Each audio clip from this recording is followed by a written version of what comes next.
but I do want to provide an update. I think many of you saw we had 3 Floridians killed last week in a crash that was perpetrated by a guy driving a tractor trailer that was an illegal immigrant to this country. He got a driver's license, commercial driver's license from Washington State and, of course, California. Didn't speak English, and he tried to do a U-turn where it's official use only, and the other car didn't have a chance because it's just totally reckless and out of control driving.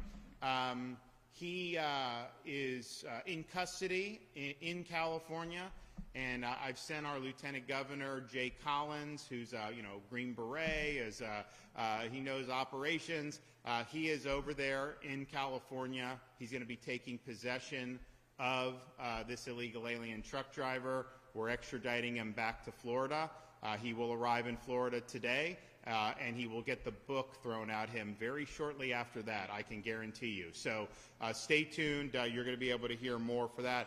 But how ridiculous is it that somebody would get a commercial driver's license who doesn't understand the language of this country, doesn't understand road signs, doesn't understand these things? And the feds, when they had him detained a couple days ago, they did an English test, and he failed abysmally, not even close. Like, not only like, a little English, no, he was terrible.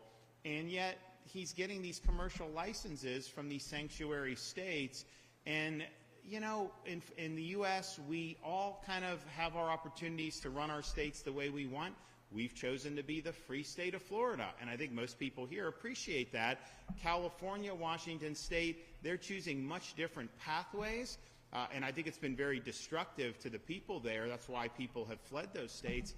But, their policies and their recklessness spills over to other states in this country, and it's spilled over, in this case, to the state of Florida. So the 3 Floridians are dead, in part, because of the recklessness that we see out on the left coast. And, I think it needs to stop. But ultimately, it's going to require Congress to get off its rump and actually do something about this. Defund sanctuary states. Defund sanctuary cities. Rein in the excesses that we've seen in these states time and time again. And I hope that happens, because we cannot just sit and allow these tragedies to occur on and on and on. It's got to stop. We're here today to talk about our support for rural communities in Florida. And our state is, we've been ranked #1 economy 3 years in a row by CNBC. We have a major, we've had, I think, 80% GDP growth since I've been governor, which is almost doubling the entire size of the Florida economy. And we're not done yet.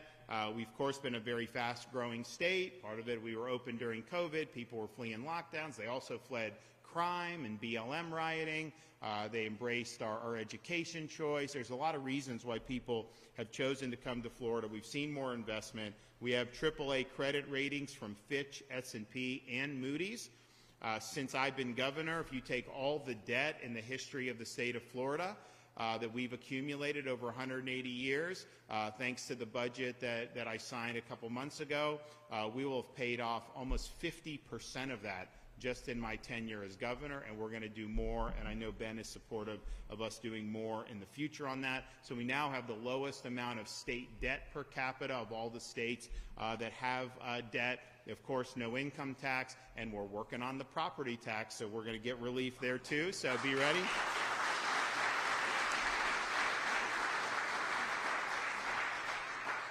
And #1 in higher education. We've been #1 in education freedom, parents' rights.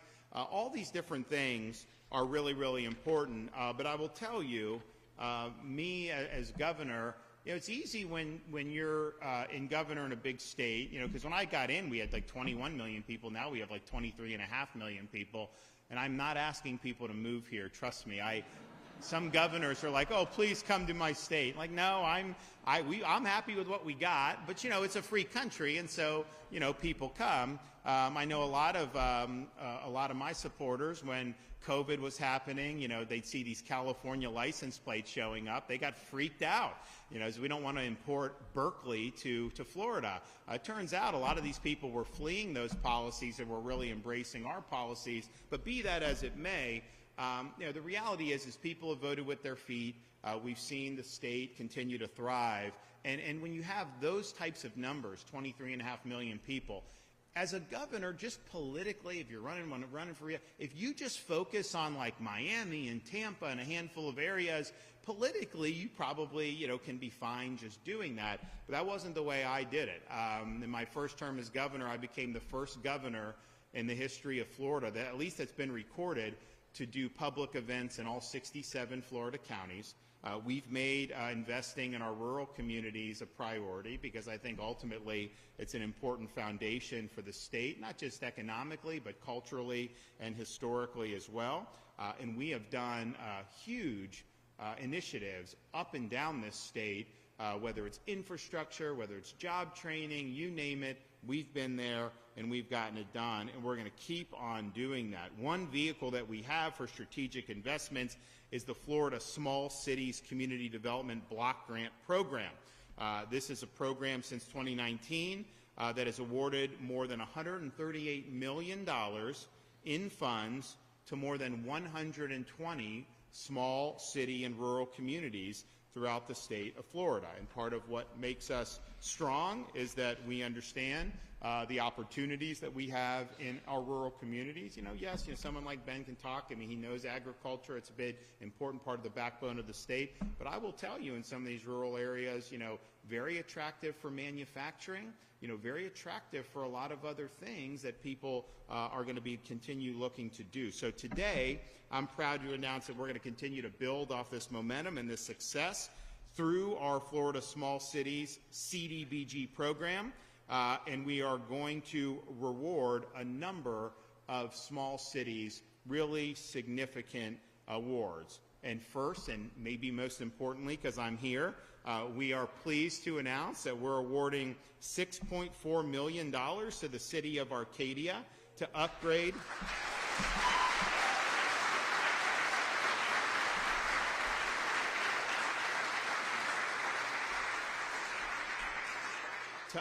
the existing biosolids processing system at the William Tyson wastewater treatment plant.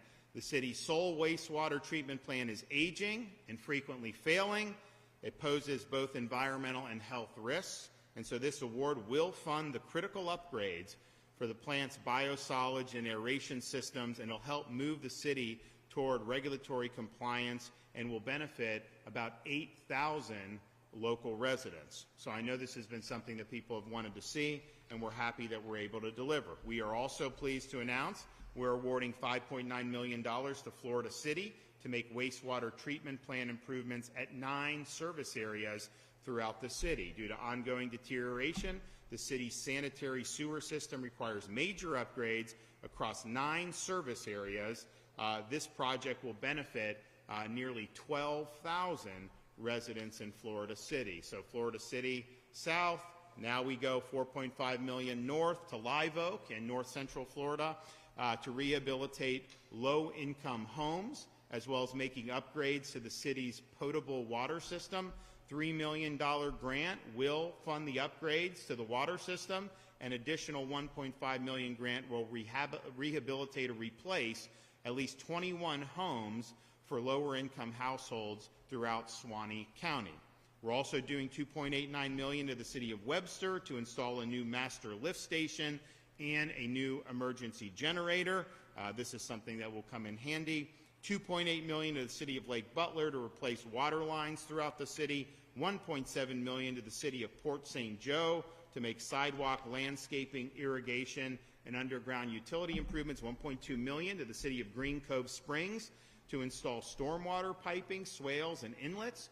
$1 million to the city of Bluntstown to replace aging and unreliable water and sewer lines. $1 million to Liberty County to complete improvements at Veterans Memorial Park. $1 million to Santa Rosa County to construct a retention pond at the Whiting Aviation Park in Santa Rosa, creating 10 jobs and retaining 10 existing jobs. Almost $1 million to the town of Esto to complete improvements of the town water plant and to conduct water line replacement activities. We also have, for housing missions, $1.5 million to Hamilton County.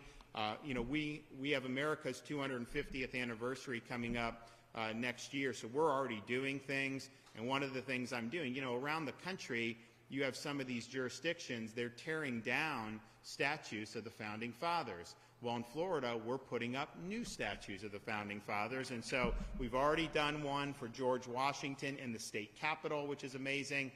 We did a Thomas Jefferson that had been mothballed by another state because he was politically incorrect, I guess, and we put that in Jefferson County, and then we're going to do Hamilton County, Madison County, Franklin County, Monroe County, and, I may even airdrop some Founding Fathers into Gainesville, Broward, I don't know. We'll make it interesting.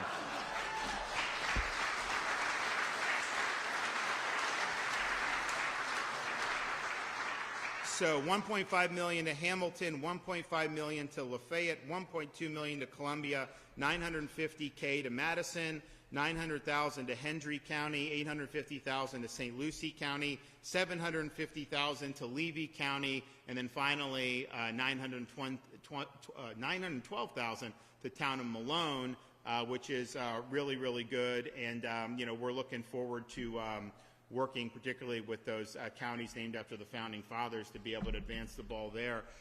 So this is meaningful. We'll present the checks here in a minute. But first, I want to be able to bring up a couple speakers. And so, I think if you look at what happened in the most recent legislative session, I don't know that there's ever been more support for rural Florida than what we saw in that legislative session. And the reason for that, quite simply, is because of Senator Ben Albritton. He's really been a champion for the communities, not just here in his district, but the rural communities throughout the state of Florida, and that's evident by the legislation and the budget priorities that we saw come to fruition. So I want to invite him up to be able to say a few words.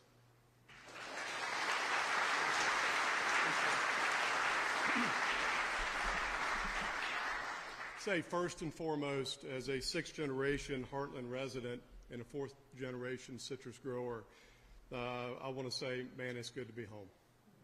It is good to be home. And I look out through this crowd, see a lot of friendly faces, a lot of family, a lot of folks. I want you to know I love you. I'm thankful for you. I'm thankful for your encouragement, your support over the years.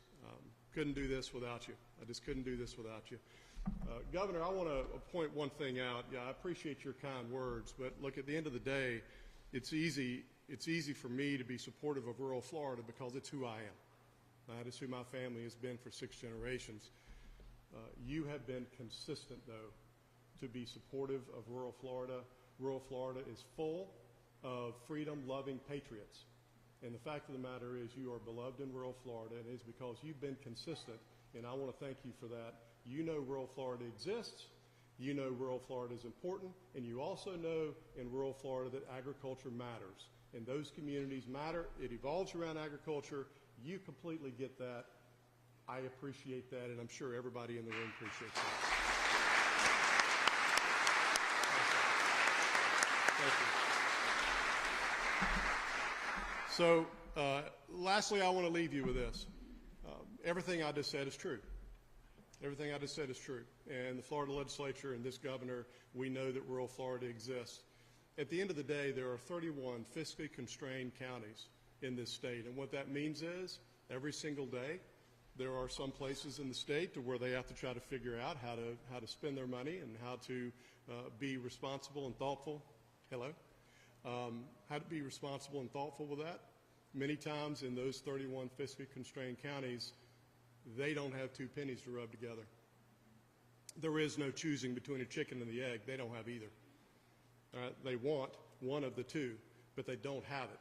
So I bring that up because the numbers that you're talking about here may not be substantial relative to other investments around the state, but they are strategic, they are key, and at the end of the day, they really matter. They really matter. Every single dollar that gets allocated to be in support of rural communities makes a difference. And the magnitude of that impact is pretty difficult to measure when you start with nothing. So, right?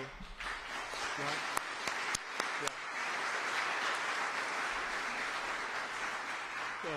So, Governor, appreciate your focus on rural Florida and not just saying it, doing it. So thank you for that. Friends and family, love you, appreciate you. Thanks for the support. Thanks for the encouragement over the years, and I look forward to continuing to serve you as long as the good Lord allows. Thank you.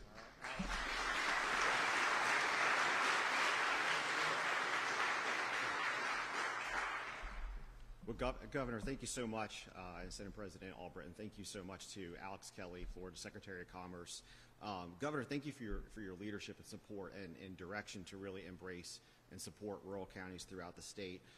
All 20 of the grants that you discussed today for 19 different communities in the state really do, the values that President Albritton you just described really do hit those values. They really are core to these communities, and they really are meant to catalyze economic development.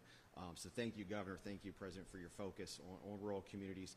I want to maybe just cover two quick additional points that I think are really important. First, here in DeSoto County for the project for the city of Arcadia, this was one that we at Florida Department of Commerce really kind of took personally, took under our wings, because a little more than a year ago we were here.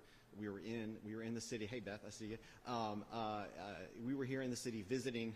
We were doing a rural heartland tour. The Central Florida Regional Planning Council took us around several counties, and our last stop was the water treatment facility in the city of Arcadia.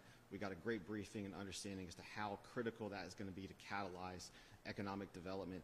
And then we were back here a few months later, and Beth actually pulled us aside. Beth Karsten pulled us aside at a Rural Economic Development Initiative meeting and said, "Hey, we're running short on this project. We might need some help." And so we started that dialogue. We started that process. And so when applications came in, this was the first one that we grabbed, and we said, we got to get Arcadia there. So it became very personal, but it's really because of great partners here locally who, local and state partnership. And it just shows to the points that Governor and President you were making that sometimes these dollars, it covers a gap that you don't always realize is there till that critical moment. And it just makes a difference. And it's, again, state and local partnership really matters. The other thing is just all 19 of the communities, Governor, that you went over that are getting grants today, we really, reflecting on the storms of the last couple years, Idalia, Debbie, Helene, Milton, we really proactively reached out to, at your direction, to a lot of those communities, particularly rural communities, have been impacted by those storms. All 19 of these communities had impacts from at least one of those storms. 13 of them had impacts from 2 of those storms or more. So this was also really a part, as governors you do every day, to really build up the resiliency of these communities to make sure that whatever those impacts were, they don't repeat themselves, and these communities are stronger and better the next time. So again, Governor, thank you for your leadership. Mr. President, likewise, and everybody here, just thank you for your partnership in getting today and supporting these grants. Thank you, sir. Okay. So why don't let's bring everybody up. We're going to do the checks. We'll snap some quick photos. So City of Arcadia. We got City of Lake Butler. Live Oak. And we have Webster.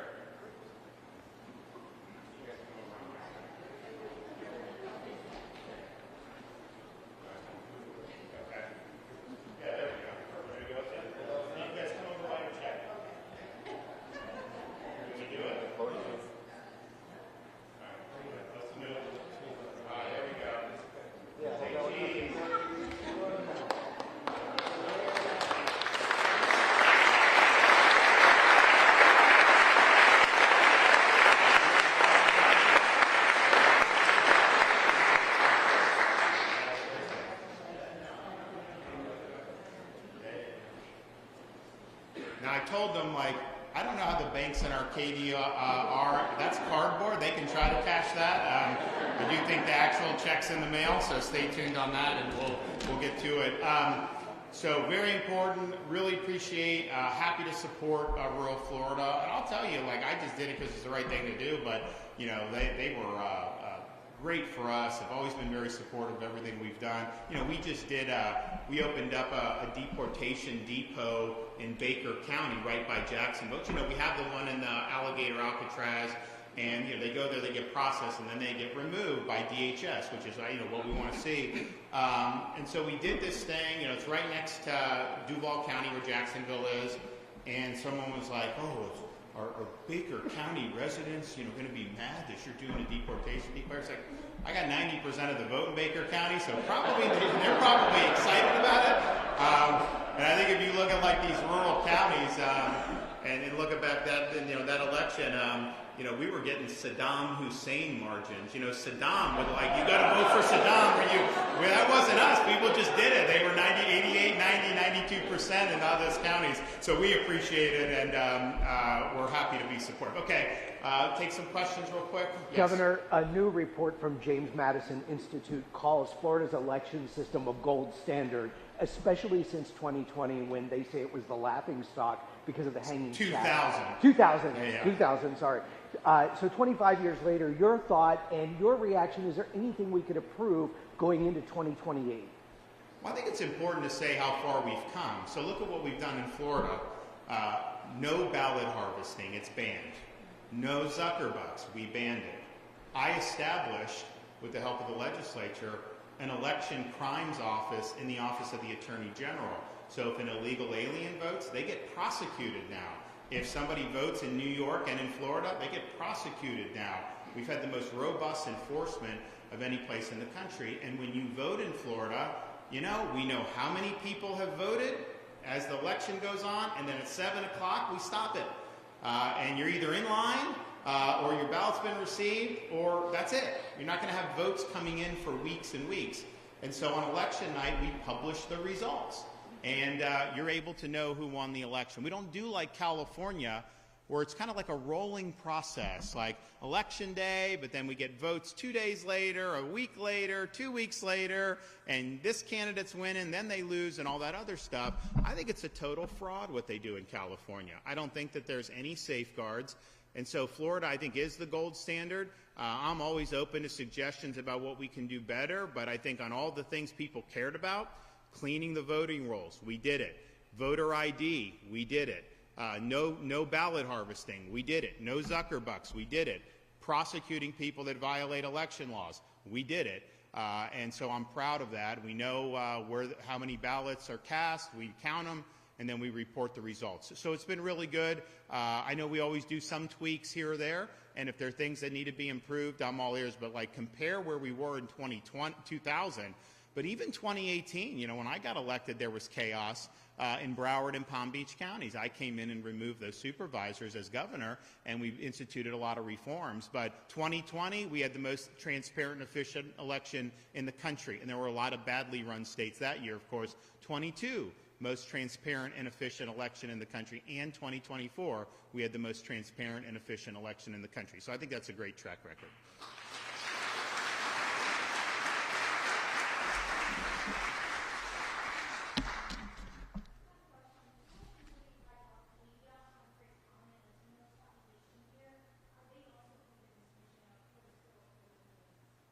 Why would they not be?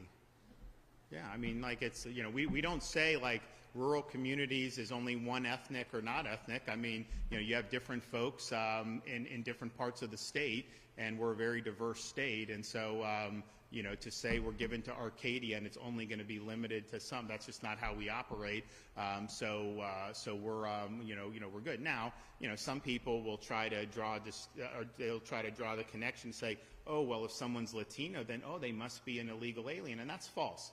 That's not true. I can tell you in Florida, you know, our Hispanic American population, not only very patriotic, very strong on borders. They want strong borders more than anybody. I can tell you because I was the one that led the charge to ban sanctuary cities. And people say, oh, you can't do that. Hispanics won't like it. Hispanics liked it more than anybody else in the state of Florida. Overwhelming support. So some of these misnomers that get thrown out there, I think, you know, have not been accurate. And those are certainly flawed assumptions that I've never subscribed to. And that's why we've been really strong on law and order, We've been really strong against illegal immigration. We've got a lot of support from folks across different ethnic lines as a result of that. All right, guys, you have a good one. God bless everybody.